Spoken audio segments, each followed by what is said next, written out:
अगर तुम्हारे साथ धोखा हुआ है तो ये तुम्हारी गलती नहीं थी। और अगर तुमने किसी को धोखा दिया है तो खुद से पूछो, तुम असल में किस चीज से भाग रहे थे।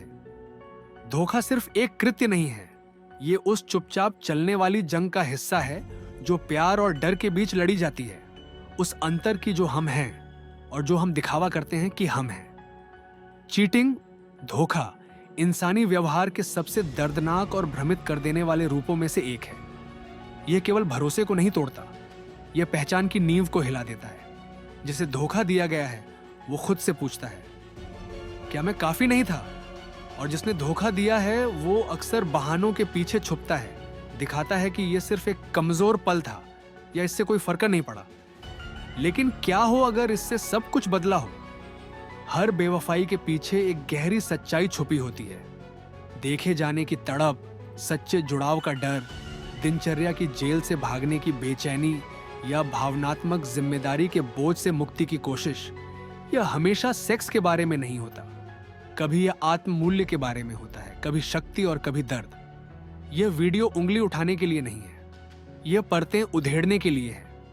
लोग उन्हीं को क्यों धोखा देते हैं जिन्हें वो सबसे ज्यादा प्यार करते हैं? कोई कैसे मैं तुमसे प्यार करता हूं कह सकता है और उसी सांस में झूठ भी बोल सकता है? जवाब आसान नहीं है। वे बचपन की चोटों, अधूरी जरूरतों, छुपी असुरक्षाओं और उन मानसिक अंधेरों में छिपे होते हैं जिनसे हम बचते रहते हैं। हमें लगता है कि धोखा तब होता है जब रिश्ते में कुछ टूट चुका हो, झगड़े, दूरी या प्यार की कमी। पर सच्चाई ज्यादा डरावनी है। लोग हमेशा इसलिए नहीं धोखा देते क्योंकि वे अपने पार्टनर से नाखुश होते हैं। कभी कभी वे खुद से नाखुश होते हैं। सोचिए, एक आदमी एक स्थिर रिश्ते में, एक प्यार करने वाली पत्नी, बच्चे, घर, लेकिन वो धोखा देता है। क्यों? क्योंकि अब वो जिंदा महसूस नहीं करता। जिंदगी अनुमानित हो गई है।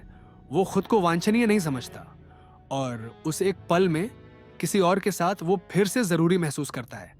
चाहा गया, देखा गया।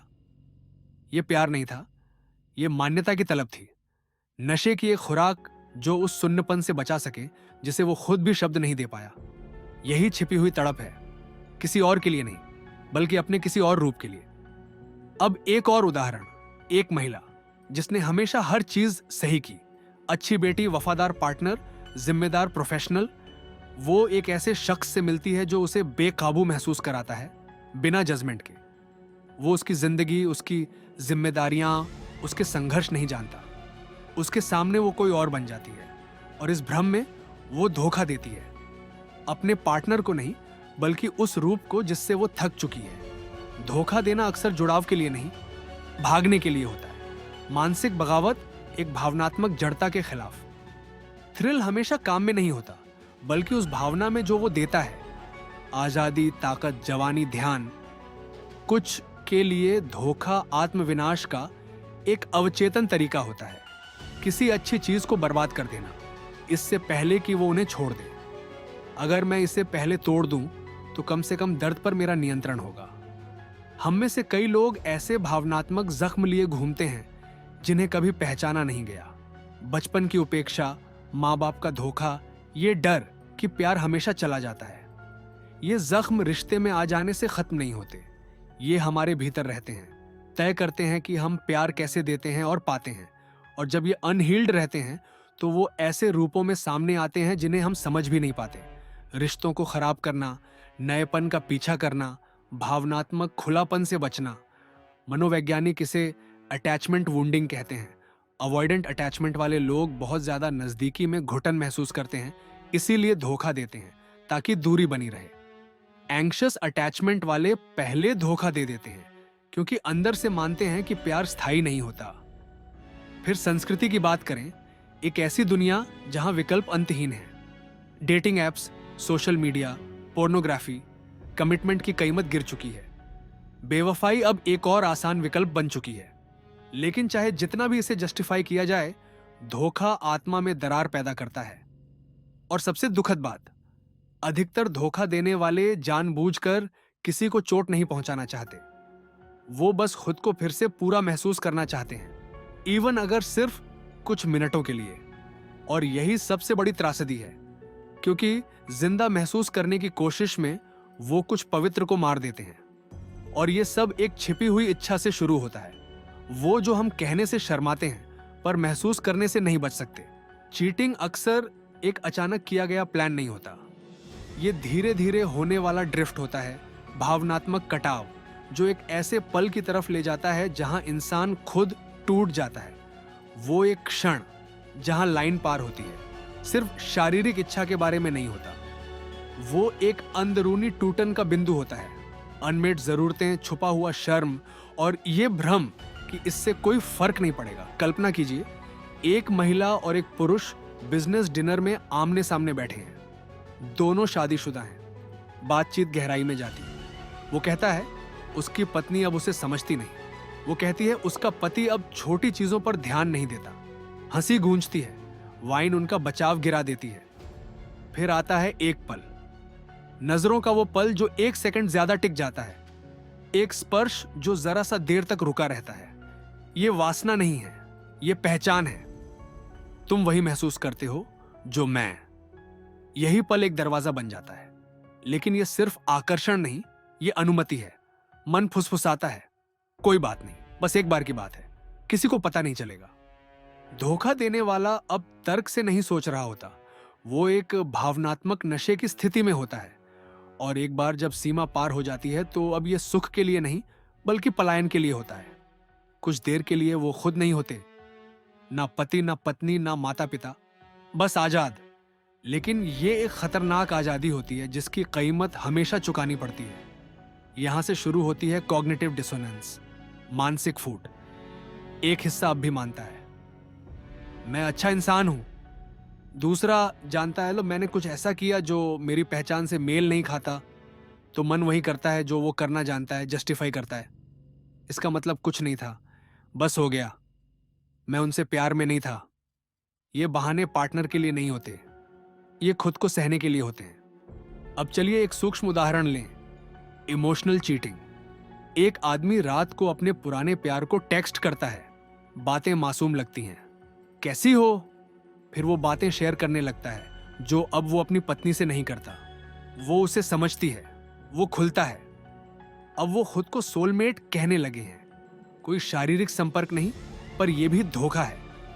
भावनात्मक नजदीकी अक्सर शारीरिक धोखे से ज्यादा तकलीफदेह होती है, क्योंकि इसका मतलब होता है किसी और ने तुम्हारी जगह ले ली दिल में। और जब ये छोटे छोटे पल बीत जाते हैं, चोरी छिपे मैसेज, होटल के कमरे, तब लगता है जैसे सब रुक गया हो। पर उसके बाद गुरुत्वाकर्षण लौट आता है, आईना असहनीय हो जाता है, बिस्तर ठंडा लगता है, क्योंकि अब वो शर्म से भर गया है। और यहीं से असली तबाही शुरू होती है, सिर्फ रिश्ते के लिए नहीं बल्कि आत्मा के लिए। धोखा देने वाला न केवल अपने पार्टनर का भरोसा खोता है, वो अपने आप से भी एक हिस्सा खो देता है। वो अब वो इंसान नहीं रहता जो वो बनना चाहता था, और अब सब कुछ बदल चुका है।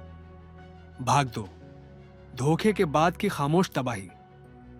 Healing after betrayal. धोखा सिर्फ उस पल तक सीमित नहीं रहता जब वो हुआ था, असली विनाश उसके बाद शुरू होता है, जब सब कुछ शांत हो जाता है, कपड़े वापस पहन लिए जाते हैं, मैसेज डिलीट हो जाते हैं, बातचीत रुक जाती है, और फिर आती है खामोशी, एक ऐसा सन्नाटा जो चिल्लाता है।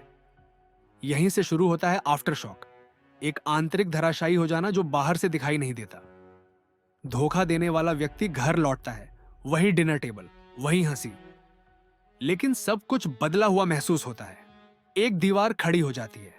ये दीवार रिश्ते को बचाने के लिए नहीं बल्कि उस राज को छुपाने के लिए होती है।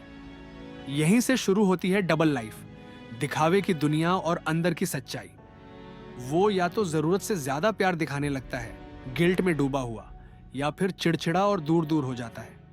मनोवैज्ञानिक इसे कहते हैं इमोशनल कंपार्टमेंटलाइजेशन, भावनात्मक खंडन। यही वो तरीका है जिससे कई लोग धोखे के बाद भी सामान्य दिखने की कोशिश करते हैं, लेकिन भीतर ही भीतर वो सड़ रहे होते हैं। अब जरा फोकस बदलें, उस व्यक्ति पर जिसे धोखा मिला है, उसे तुरंत सब कुछ पता नहीं चलता, लेकिन वो महसूस करता है एनर्जी में बदलाव, आंखों में दूरी, अचानक से गोपनीयता। और जब सच सामने आता है, चाहे वो खुद बता दें या पकड़े जाइए, तो दिल ही नहीं टूटता, हकीकत टूटती है।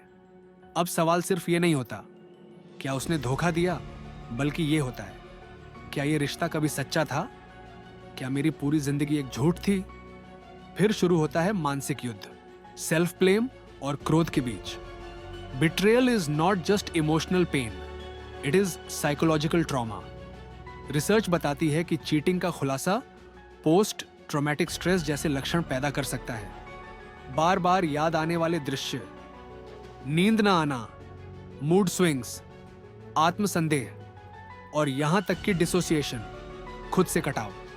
सबसे दुखद पहलू यह है कि कई बार धोखा देने वाला और धोखा खाने वाला दोनों ही अंदर से टूटे होते हैं, लेकिन अब वो एक दूसरे तक पहुंच नहीं सकते क्योंकि वो डोर जो उन्हें जोड़े रखती थी, भरोसा, अब टूट चुकी है।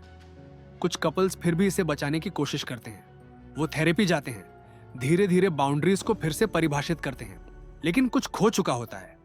सिर्फ ट्रस्ट नहीं, बल्कि मासूमियत, वो सुरक्षा, वो निश्चितता जिसमें दो लोग बिना शक के एक दूसरे की आंखों में देख सकते थे। और अक्सर रिश्ता खत्म होता है ना क्रोध में, बल्कि चुप्पी में, ना प्यार की कमी से, बल्कि अधूरे घावों से जो कभी ठीक नहीं हुए। अब आता है वो कठिन प्रश्न, क्या प्यार इस सब के बाद भी बच सकता है? उत्तर जटिल है, कभी हां, कभी नहीं, कभी हां लेकिन पहले जैसा नहीं। क्योंकि अगर प्यार को जिंदा रहना है तो उसे फिर से नहीं बनाया जा सकता, उसे नए सिरे से जन्म लेना होगा। एक उदाहरण लीजिए, एक दंपति 12 साल से शादीशुदा, पति ने धोखा दिया। पत्नी को पता चलता है, उसकी दुनिया एक रात में बिखर जाती है। वो छोड़ सकती थी, पर उन्होंने थेरेपी का रास्ता चुना, सिर्फ रिश्ता सुधारने के लिए नहीं, बल्कि यह समझने के लिए कि ऐसा हुआ क्यों। धीरे धीरे उन्हें यह सच्चाई मिलती है, पति को भावनात्मक निकटता से डर था, पत्नी ने अपने भीतर की भावनाओं को दबा रखा था। धोखा बीमारी नहीं था, लक्षण था। धीरे धीरे एक एक ईंट जोड़ते हुए उन्होंने कोई पुरानी चीज नहीं बनाई, बल्कि वो बनने लगे जो उन्होंने कभी बनने की हिम्मत नहीं की थी। लेकिन सच कहें तो ऐसा होना दुर्लभ है, क्योंकि माफ करना सिर्फ मैंने माफ किया कह देना नहीं होता। ये होता है शोक मनाना उस रिश्ते का जो मर चुका है। वो विश्वास, वो मासूम भरोसा अब नहीं है। अब नया रिश्ता तभी बन सकता है जब दोनों खुद को पूरी तरह नंगा करें, बहाने बंद करें और अपनी सबसे क्रूर सच्चाई का सामना करें। ये ईमानदारी क्रूर होती है और ज्यादातर कपल्स इसके लिए तैयार नहीं होते। कुछ लोग साथ इसलिए रहते हैं क्योंकि अकेले होने से डरते हैं, शुरुआत दोबारा करने की हिम्मत नहीं होती, या उन्हें दुनिया की राय की परवाह होती है।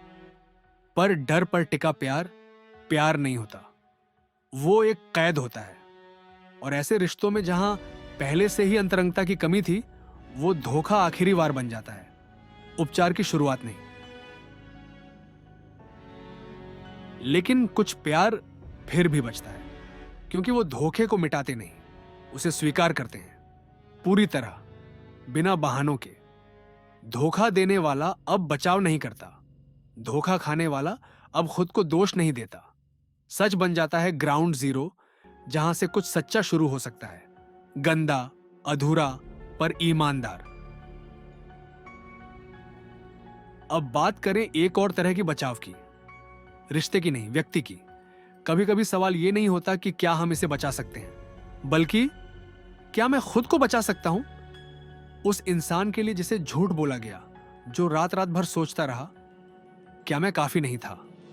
बचाव का मतलब होता है यह समझना कि दूसरे का धोखा तुम्हारी कीमत का प्रतिबिंब नहीं था, बल्कि उनकी चोट, उनकी कायरता, उनकी आत्मा की दरारों का प्रतिबिंब था। और अगर तुम वो हो जिसने धोखा दिया, तो बचने का एक ही रास्ता है, सच का सामना करना। माफी मांगना काफी नहीं है, तुम्हें बदलना होगा। धोखा तुम्हारी पहचान बन जाए, जरूरी नहीं, लेकिन तुम उससे भागकर कभी आजाद नहीं हो सकते। तुम्हें उस तबाही में बैठना होगा जो तुमने पैदा की है, और खुद को ऐसा इंसान बनाना होगा जिसे अब झूठ बोलने की जरूरत नहीं पड़ती, जिंदा महसूस करने के लिए। तो क्या प्यार धोखा सह सकता है? हां, लेकिन हमेशा नहीं, और बिना दर्द के बिल्कुल नहीं, क्योंकि सच्चा प्यार साबित नहीं होता आसान दिनों में। वो खुलता है टूटे हुए क्षणों में, जब सब कुछ उजड़ चुका होता है, सिवाय सच्चाई के और दो इंसानों की हिम्मत के जो उसका सामना करने को तैयार हों। आखिर में धोखा सिर्फ शेयर उनके बारे में नहीं होता, ये तुम्हारे बारे में भी होता है, चाहे तुमने धोखा खाया हो या खुद दिया हो। एक पल आता है जब सब शोर रुक जाता है, सवाल थम जाते हैं और सामने होता है बस आईना, क्योंकि धोखा हमेशा कुछ गहरा दिखाता है। अगर तुम वो हो जिसे धोखा मिला है, आईना पूछता है, क्या तुम इसे अपनी पहचान बनने दोगे? क्या तुम किसी और के घाव को अपना बना लोगे? या क्या तुम अपने घावों से सीखकर खुद को फिर से चुनोगे? और अगर तुम वो हो जिसने धोखा दिया है, आईना कोई बहाना नहीं मांगता, वो सच्चाई मांगता है। तुम किससे भाग रहे थे? तुम किस रूप का अभिनय कर रहे थे? और अब जब तुम जानते हो कि तुमने क्या किया, तुम कौन बनोगे? यहीं से शुरू होती है असली रूपांतरण, ना दोषारोपण से, ना शर्म से, बल्कि जागरूकता से। एक धोखेबाज पुरुष वो बन सकता है जो अब झूठ की आड़ में नहीं, बल्कि जख्मों का सामना करके जीता है। एक टूटी हुई महिला वो बन सकती है जो अब सीमाएं तय करती है, अपनी सच्चाई बोलती है और खुद पर फिर से भरोसा करना सीखती है। रिश्ते मर सकते हैं, पर तुम नहीं मरते, क्योंकि चीटिंग सिर्फ सेक्स नहीं है, वो टूटाव है, हमारे और हमारे अतीत के बीच, हमारे और हमारे सच्चे आत्मा के बीच। और अगर हम पर्याप्त बहादुर हैं उस आईने में झांकने के लिए जहां कोई नकाब नहीं, तो हम देख सकते हैं कि शायद धोखा अंत नहीं था, वो शुरुआत थी। उस प्यार की शुरुआत जो बचा नहीं, बल्कि जगा। क्योंकि सच में आईने में जो दिखता है वही सबसे सच्चा प्यार होता है।